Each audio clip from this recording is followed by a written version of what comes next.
அடுத்து மாங்காய் பச்சடி. இப்படி மாங்காவை நல்லா சும்மாவே பெரிய பெரிய துண்டாகவே அரிஞ்சு போட்டு குக்கரில் ஒரு 2 விசில் விட்டு வேக வச்சிங்கன்னா நல்லா இப்படி கூழாக வெந்துடும். இந்த மாங்காய் தோல் இருக்குது இல்லைங்களா, தோல் சீவ வேண்டிய அவசியம் இல்லை. இதை வந்து நம்ம கொஞ்சம் கட் பண்ணி போட்டுட்டு பச்சடி பண்ணால் சூப்பராக இருக்கும். அதுலேயே இந்த தோல் கொஞ்சம் க்ரன்ச்சியாகவும் இது நல்லா ஜாம் மாதிரியும் கிடைக்கும். கடுகு, உளுத்தம் பருப்பு, இந்த மாங்காய்க்கு தேவையான மிளகா,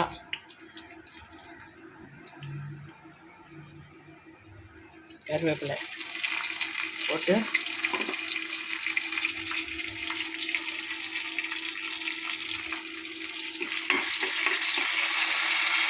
கொஞ்சம்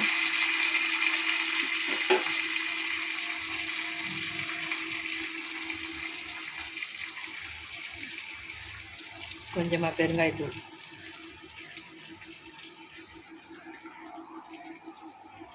இந்த பாருங்கள் அந்த தோலெல்லாம் சாப் பண்ணி போட்டுக்கங்க. சின்ன சின்னதாக பிச்சு போட்டு போட்டுருக்கேன். கூடவே இந்த மாங்காவோட அது போட்டு வெல்லம் போட்டு கலக்கி எடுத்திங்கன்னா சூப்பரான மாங்காய் பச்சடி ரெடி.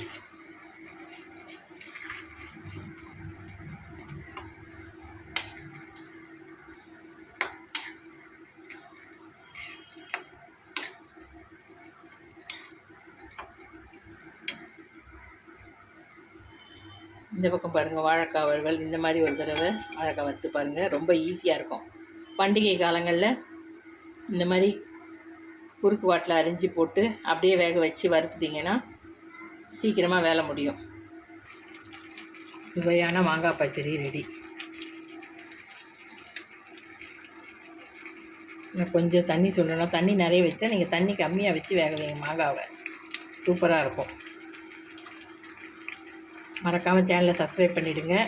வணக்கம்.